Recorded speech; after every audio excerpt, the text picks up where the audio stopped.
नमस्कार, तुमचं स्वागत आहे आपल्या चॅनलमध्ये नितेश फिटनेसमध्ये. नेहमी आपले ब्लॉग असतात किंवा शॉर्ट्स असतात, पण आज एक इंटरव्ह्यू व्हिडिओ घेणार आहे. ते आहे आपले प्रजित दादा. स्वागत आहे तुमचं. नमस्कार. हे एक बॉडी बिल्डर आहेत आणि ह्यांचे खूप सारे जे लोक कॉम्पिटिशन खूप खेळतात, दरवर्षी कॉम्पिटिशन असतात. कुठले कुठले कॉम्पिटिशन खेळले आहेत, कुठले काय ते सगळं त्यांच्याकडे जाणून घेऊ आपण. कुठले कॉम्पिटिशन असतात सांगा सर. सदरच्या 2024मध्ये सुरुवात आपण 2014पासून केली होती. ओके. 2014पासून केली होती. सुरुवातीला आपण एकदम नॉर्मल फेसमध्ये होतो, म्हणजे आपल्याला बॉडी बिल्डिंग म्हणजे काय असतं हे एवढासा फोकस नव्हता आपला. पण त्याच्यामध्ये आपण जसं जसं परिवर्तन होत गेलं त्याच्यानंतर कळायला लागलं की बाबा बॉडी बिल्डिंग म्हणजे खर्चिक काम आहे, किंवा हा सगळ्यांचाच काम नाही आहे बॉडी बिल्डिंग करणं, किंवा हा डेडिकेशन आहे एखाद्याचा, की ह्याच्यामध्ये सगळ्या गोष्टी अशा सहजासहजी एखाद्याला पॉसिबल नाही होत. म्हणजे त्याच्यामध्ये तुमचं डाईट प्लॅन आला, किंवा त्याचं तो टायमिंग मॅटर होतं.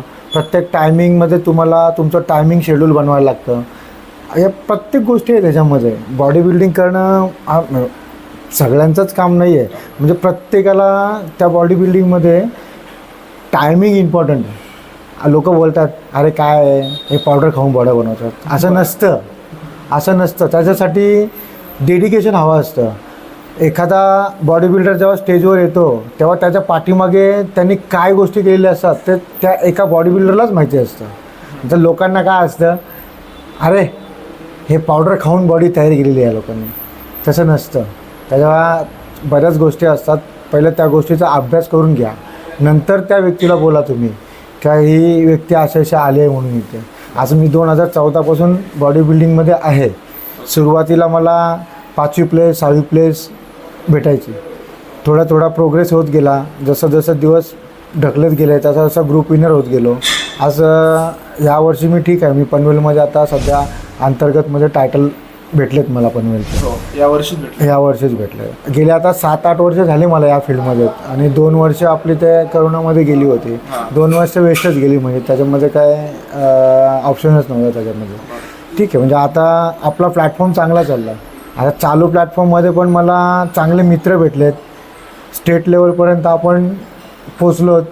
आपल्याला ह्याच्या पुढेही जायचं आहे, पण त्याच्यासाठी एक मित्राची मोठी गरज आहे या फील्डमध्ये. जर तुम्हाला बॅकअप सपोर्ट नसेल तर तुम्ही इथपर्यंत पोहोचणं पॉसिबल नाही.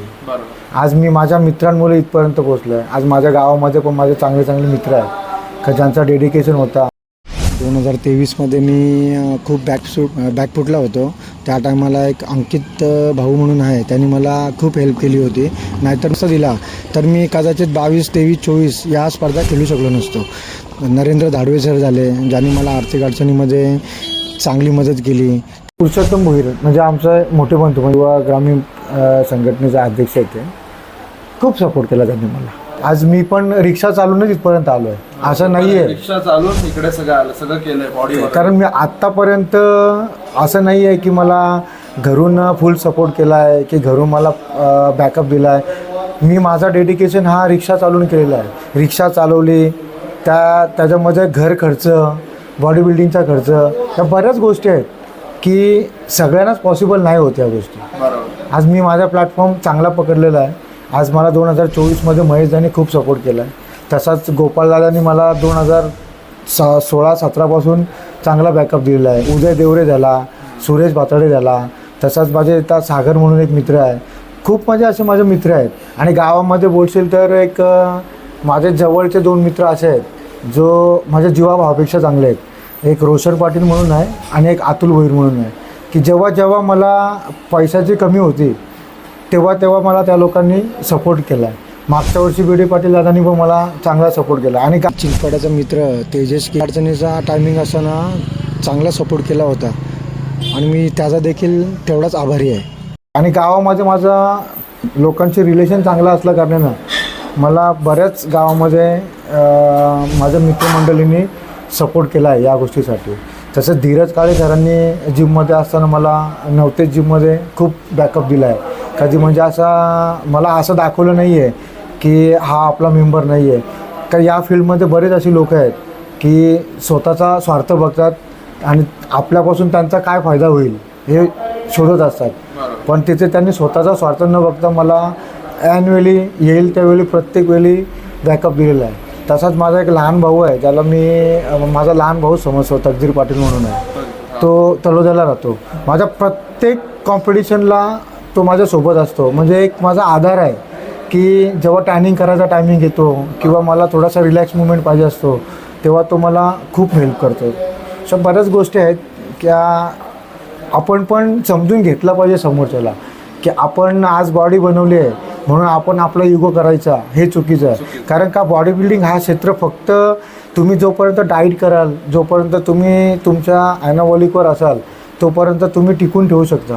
जर तुम्ही उद्या तुमचा डाईट बंद केला किंवा तुमचं ते सगळं मेडिसिन किंवा जे काही XY असेल त्याच्यामध्ये जर तुम्ही फक्त वर्कआउट चालू ठेवला तर आपण नॉर्मल माणसासारखाच नॉर्मल राहू शकतो.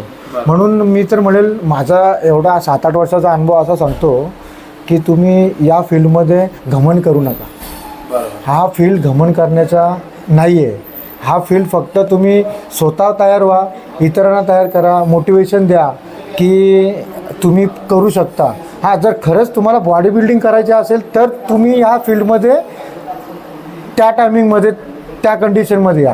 जर तुम्हाला त्या गोष्टीच नसेल करायच्या तर तुम्ही नॉर्मल वर्कआउट करा, आपला जो रेग्युलर डाएट प्लॅन असेल तो करा. उगीचच आपल्या बॉडीची वाट लावून घेऊ नका. एक चांगल्या बऱ्याच गोष्टी आहेत शिकण्यासारख्या आहेत. एखादा तुम्हाला शिकवणारा चांगला भेटला तर तुम्ही पुढे जाऊ शकता. बरेच अशी लोक असतात का ज्यांना स्वतःचा स्वार्थ असतो ते त्यांच्या फायद्यासाठी एखाद्याचा उपयोग करून घेतात. या गोष्टी या फील्डमध्ये बऱ्याच प्रकारात चालू आहेत. सध्या त्या आपल्या इकडे अशा गोष्टी चालूच आहेत. म्हणजे ज्याला त्याला असं असतं की मला क्लायंट भेटला आहे, मला माझा पोट भरायचं आहे, मला बाकीच्यांची गरज नाही. आज आपल्या सप्लिमेंट शॉपमध्ये पण आपण बघतो बऱ्याच अशा गोष्टी आहेत की जी गोष्ट 1000 रुपयाला भेटते, ज्याला माहिती नसतं त्या माणसाला ती गोष्ट 2000ला पण दिली जाते. जेव्हा त्याला कळतं की ही गोष्ट बाबा 1000 रुपयालाच आहे आणि आपल्याला 2000ला दिली, तेव्हा त्या समोरच्या व्यक्तीला काय वाटतं की आपलाच माणूस होता आणि आपल्याला असं केलं, हे चुकीचं होतं. हे म्हणजे ही फील्डच अशी आहे बॉडी बिल्डिंगची का किती देणं आणि किती घेणं हे आपल्यावर डिपेंड आहे. आणि याच बऱ्याच गोष्टी आहेत अशा की समोरच्यानी समजून घेतलं पाहिजे की सगळेच पैसेवाले नसतात किंवा सगळेच डायरेक्ट तिथपर्यंत आलेले नसतात. असं तर गरीब घरातले असतात शक्यतो तर मिडल क्लास किंवा गरीब. हां, आणि बघा जे पैसेवाले असतात त्यांना या फील्डची घेणं देणं पण नसतं. त्यांचं म्हणणं काय, आपल्याला काय करायचं आहे, एवढी मेहनत आले गेले, हां एवढी मेहनत करणं त्यांच्या डेडिकेशनमध्ये असतं तर मग ते आपला वरचढ कधीच गेले असते. असं आहे ना ते. आता आज चालू आपलं पण आता आपला प्लॅटफॉर्म चांगला पकडला आहे. मला माझ्या गावामध्ये चांगला बॅकअप आहे. आज माझ्या गावामध्ये पण विचुंबा गावामध्ये मला माझ्या सर्व मित्रमंडळींचा भरपूर सपोर्ट आहे. तसं माझे बाहेरचे जे मित्र आहेत त्यांचा पण मला खूप सपोर्ट आहे आताच्या डेट. मित्र खूप इम्पॉर्टंट असतात या फील्डमध्ये. मित्र असले तर तुम्ही पुढे जाणार. एकटा माणूस कधीच पुढे जाऊ शकत. मित्र आणि फॅमिली. आज माझ्या बद्दल सांगा थोडं, बायकोबद्दल तुमच्या. जेव्हा माझं लग्न 2016-17 मध्ये झालं. ओके. त्या टायमाला माझ्या मिसेसला माहितीही नव्हतं डाईट म्हणजे काय असतं. तेव्हा तिला माहितीही नव्हतं. मला बोलायचे ते काय आहे तुमचं म्हणजे काय असतं. तर मी बोललो समजेल तुला, हळूहळू शिकशील तुला समजेल तुला हळूहळू. जसं तिला कळायला लागलं. आज मी खरं सांगतो ना, माझ्या ह्या यशामागे 99% वाटा तर तिचाच असेल. कारण का माझ्या प्रत्येक मिलमध्ये आज मला काही जरी हवं असलं ना तर मी घरी जायला रेडी असतो. म्हणजे मला त्या गोष्टीसाठी थांबावं लागत नाही आणि मला तिचा खूप बॅकअप आहे. म्हणजे सगळं मेजर करून देतो तुम्हाला. ओके. आणि आता तर अशी कंडिशन आहे ना का तिला वजनाचीही गरज लागत नाही. म्हणजे तिच्या परफेक्ट कॅल्क्युलेशनमध्ये बसलं आहे की बाबा एवढा हे राईस आहे हा 100 ग्रामच असेल. म्हणजे तिला एवढं कॅल्क्युलेशन बसलं गेलं आत्ताच्या कंडिशनमध्ये. म्हणजे तिला आज हे कळतं का आता जेव्हा तिला माहिती नव्हतं की बॉडी बिल्डिंग म्हणजे काय असतं, आज ती बोलते का माझा नवरा पण एक स्टेट लेवलमध्ये चांगल्या प्रोग्रेसमध्ये आज माझा नवरा बॉडी बिल्डिंग आहे. म्हणून मला पण कुठेतरी असं वाटतं बाबा चला माझ्या बायकोला या गोष्टी आता कळायला लागल्या. कधी 19-20 होतं की कधी नंबर असूनही भेटत नाही तेव्हा मग चिडचिड होती तिची की तुम्हाला असूनही दिला नाही, मग काय मग असं पार्सलिटीचा उपयोग आहे. होतं ते कधी कधी होतं, असं प्रत्येकाचं असतं. कधी कधी माझाही नंबर नसतो तर ते मलाही कुठेतरी नंबर दिला जातो, कधी कधी माझा नंबर असतो पण मला दिला जात नाही.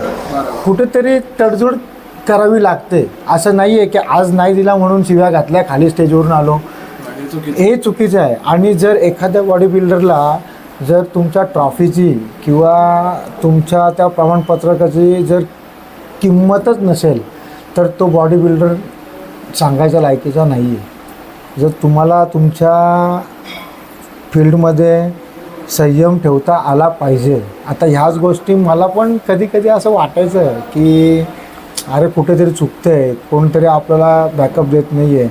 पण उदय देवरे जेव्हा आला ना माझ्या लाईफमध्ये, म्हणजे 1 वर्ष झालं असेल आमची अशी मैत्री झाली, पण त्याचा डेडिकेशन बघितलं. म्हणजे त्यांनी ज्या गोष्टी शिकवल्या की बाबा संयम हे इम्पॉर्टंट आहे, तिथपासून थोडंसं आपल्याला पण कळायला लागलं की बाबा कुठेतरी गोष्टींना धरून ठेवलं पाहिजे. आणि आज खरंच मी बोलतो, मागच्या वर्षी माझी वेगळी कंडिशन होती, आज माझी कंडिशन वेगळी आहे. आज मी टायटल घेतले 2 सध्या. मन एकदम म्हणजे असं वाटतं की बाबा थांबलो आहे, सावरलो आहे, कुठेतरी त्याचा बेनिफिट होत चालला आहे. आणि याच्या पुढे आपल्याला त्या गोष्टी घ्यायच्या आहेत, त्याचा आपल्याला उपभोग घेता आला पाहिजे. तुम्हाला चांगलं भेटलं आहे फॅमिलीपासून, मित्रांपासून. मला तुमची स्टोरी सांगा, तुम्ही बॉडी बिल्डिंग क्षेत्रात कसे आले? ॲक्च्युली मला या क्षेत्राची आवड नव्हती, माझा काही विषय नव्हता. आमच्या गावामध्ये महेश भिंगारकर, महेश दादा, महेश भोईर, आकाश पाटील हे माझे सिनियर बॉडी बिल्डर आहेत. ओके. आणि ह्यांच्याकडे बघून कधीतरी असं वाटायचं आपण पण बॉडी बिल्डिंग करायला पाहिजे. जेव्हा मी या क्षेत्रामध्ये आलो तेव्हा ₹1.25 अंडा होता. ₹1.25 अंडा होता. तेव्हा माझा पगार ₹3,000 होता. 3,000 पगार होता. पण आपण 3,000मध्ये आपला कसं काय चालवणार? घर खर्च तर नव्हता चालवायचा, पण 3,000मध्ये डाएट कसा कंप्लीट होणार आपला? तेव्हा प्रोटीन्स वगैरे, तेव्हा सिरियस मास हा गेनर किंवा प्रोटीन ऑन कंपनी फॉर्ममध्ये होती. तर आपल्याला ते घ्यायचीच कॅपॅसिटी नव्हती त्या टायमिंगला, कॅपॅसिटी नव्हती माझी. आणि आपल्याला पैसे मागायची सवय नव्हती की बाबा पैसे द्या असं तसं. थोडे दिवस गेले, मी मी वडाळ्याला कामाला होतो, रेल्कॉन कंपनीमध्ये RMC प्लॅनला. मी पहिला सुरुवातीला तिथे लेबरचा काम केला होता. नंतर लेबरचा काम केला होता. आणि नंतर मग काही एखाद वर्षानंतर मी तिथे लॅब टेक्निशियन म्हणून माझी पोस्टिंग झाली होती चांगली. आणि मी थोडाफार तिथे म्हणजे लॅब टेक्निशियनच्या ह्याच्यामध्ये माझा पेमेंट वगैरे वाढला होता. थोडे दिवस जाता जाता बऱ्याच गोष्टी होऊन गेल्या. नंतर मग मला माझा ग्रॅज्युएशनचा टायमिंग आला. त्या टायमिंगमध्ये ग्रॅज्युएशनचा टायमिंग आला तर मला सुट्ट्या हव्या होत्या. तर माझ्याकडे ऑप्शन पण नव्हता. मग त्या टायमिंगला मला VRS वगैरे आलेला तिथे. त्या टायमिंगला लिव्हचे पैसे वगैरे आले होते. तर एक समथिंग मला 60-70 हजार रुपये एकाच टायमिंगला हातात भेटले होते. किती वर्षाचे होते? तेव्हा 8-9ची गोष्ट असेल ती. हां, पण त्याच्यानंतरचे मला जे अमाऊंट भेटली होती ना, त्या मला त्या आटामध्ये त्या अमाऊंट भेटली होती. आणि मग मी विचार केला की बाबा आता माझा ह्याच्यामध्ये जवळपास 5-6 महिन्याचा कोठा निघून जाईल. हां, तर मग मी काय केला त्या टायमाला, तेव्हा माझं एज असेल 26च्या आसपास असेल. मी नॅचरल होतो. 25-26पर्यंत मी नॅचरल होतो. पण मला आवड खूप झाली होती या क्षेत्रामध्ये अशी की म्हणजे त्या स्टेजवर जातात, आपल्याला पण जायचं आहे. पण काही घमंडी लोक होते तर त्यांना त्या गोष्टीचा घमंड असायचा. आपण आता नवीन असल्या कारण आपण विचारला जायचो की दादा तुमची पर्सनॅलिटी चांगली आहे, तुम्ही माझा म्हणजे मला गायडन्स कराल का? असं माझ्या बाबतीत बऱ्याच वेळेला घडून गेलं आहे. अरे तुला काय असं काय खाऊ वाटतं का, हे आहे का, असं आहे का? ठीक आहे बोला, प्रत्येकाची वेळ येते. आज आपली पण वेळ आहे, पण आपण समोरच्याशी कसं वागायचं हे आपल्याला कळलं पाहिजे. का त्या टायमिंगला जेव्हा माझी परिस्थिती खराब होती तेव्हा सिनियर बॉडी बिल्डरला आपण जेव्हा विचारत होतो तेव्हा ते आपल्याला असे म्हणजे खालच्या लेवलचे समजायचे. जर आज आपण पण जर समोरच्याला त्यांच्यासारखी वागणूक दिली तर मग आपला त्यांना त्यांच्यात फरक काय? म्हणून मी काय करतो, माझा वैयक्तिक विषय असा, माझ्याकडे किती पोरं येऊ दे, पैसे घ्यायचे नाही घ्यायचे ते आपल्यावर डिपेंड आहे, पण मी अजूनपर्यंत कधी कोणाला असं गायडन्सचे फीचा विषय कधी घेतला नाही. कारण का या फील्डमध्ये एक एक रुपया किती इम्पॉर्टंट आहे हे जेव्हा टायमिंग येतं ना तेव्हाच कळतं. आपण आपल्या दिशे जर टॉपिक पासून दुसरीकडे गेलो तर तुमचे 70,000 रुपये आले एका ओके. टायमाला. ओके, त्याच्यानंतर तुम्ही कसं केलं? त्याच्यानंतर आहे ना, मग मी फिटनेस मंत्राला जिम जॉईन केली. फिटनेस मंत्रामध्ये तेव्हा मी त्याच्या अगोदर गावामध्ये जिम करायचो, आमच्या गावामध्ये साधी जिम होती. फिटनेस मंत्रामध्ये मी काहीतरी त्या टायमाला इयरलीचं काहीतरी 7 का 8 हजारचं पॅकेज त्या टायमिंगला घेतला होता मी. ओके, इयरली डायरेक्ट हां, त्या टायमिंगला. आणि उर्वरित राहिलेले पैसे होते, मग मी मला सिरियस मास गेनर तेव्हा फॉर्मला होता. मग ते गेनरमध्ये किंवा डाईटचा खर्च वगैरे सगळा कन्वर्ट केला. 3-4 महिने मला पैसे चांगले पुरले. त्याच्यामध्ये चांगलं बल्क झालेलो मी, म्हणजे सुरुवात. आणि कधी जेव्हा कोणी असू दे, जेव्हा स्टार्टिंग करतो ना तर त्याचा मसल आहे ना, ॲनाबॉलिक्स म्हणजे आपण बोलतो, ग्रोथ व्हायला वेळ नाही लागत, पटकन ग्रोथ होतो. हां, स्टार्टिंगला एकदा वेट वाढलं की लोकांना वाटतं की आता माझा 5 किलो वाढला, आता माझं परत लगेच 5 किलो वाढलं.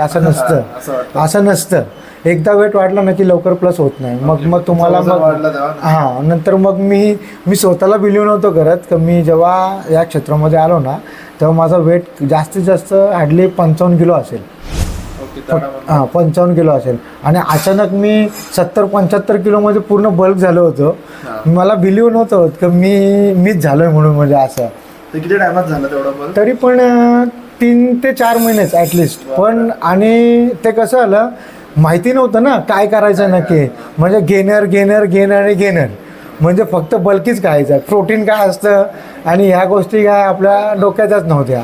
म्हणजे भेटला गेनर खा, आपला गेनर, डाळ भात खा, हे खा ते खा, असं. बॉडी बिल्डिंगमध्ये फक्त ह्या सगळ्या गोष्टी करून नाही झाल्यात. मी म्हणजे एक वस्तू आहे आणि माझ्यावर एक्सपेरिमेंट करणारे बऱ्याच लोकांनी एक्सपेरिमेंट केलेला आहे. तर मी हा बॉडी बिल्डिंग क्षेत्र सोडला होता, एवढा त्रास झाला होता. म्हणजे त्या टायमिंगमध्ये माझे वाईटच दिवस बोलायला लागतील. चांगला बॉडी बिल्डर व्हायचा असेल तर त्याला ॲनाबॉलिकवर यावंच लागतं. बॉडी बिल्डिंग हाच एक असं क्षेत्र आहे का जिथे ॲनाबॉलिकचं डायरेक्ट डिक्लेरेशन केलं जातं.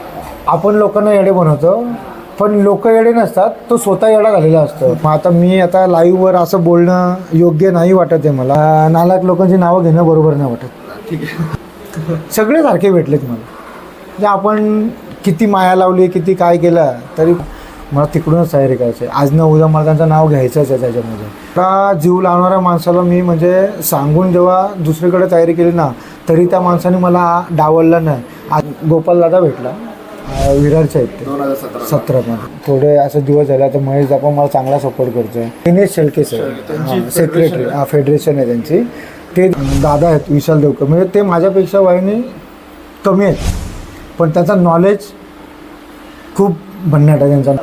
ऐन टायमावर मला पाईलचा प्रॉब्लेम झाला होता. पेडी कंडिशनमध्ये असताना मला खेळणं पॉसिबल होत नव्हतं. तेलगुडे म्हणून एक ॲडव्होकेट आहेत, म्हणजे बॅकअप दिला ना, आज त्यांच्यामुळे मी आज या बॉडी बिल्डिंग क्षेत्रामध्ये इथपर्यंत पोहोचलो. संध्याकाळ रिक्षा चालवणार एक भेटणार त्या पुरुषोत्तम भोईर म्हणजे आमचं मोठे बंधू, खूप सपोर्ट केला त्यांनी मला. तुझा अप्पर छोटा आहे, माझे लेग्स मोठे आहेत म्हणून मी गेममध्ये आहे अजून. सुरेश म्हणून मित्र आहे, आता 26-27 एज आहे त्याचा मसल ब्रँड नाही येत आपल्याकडे. आता संपू आपण आजचं बोलणं. बरं वाटलं तुमच्यावर बोलून. धन्यवाद.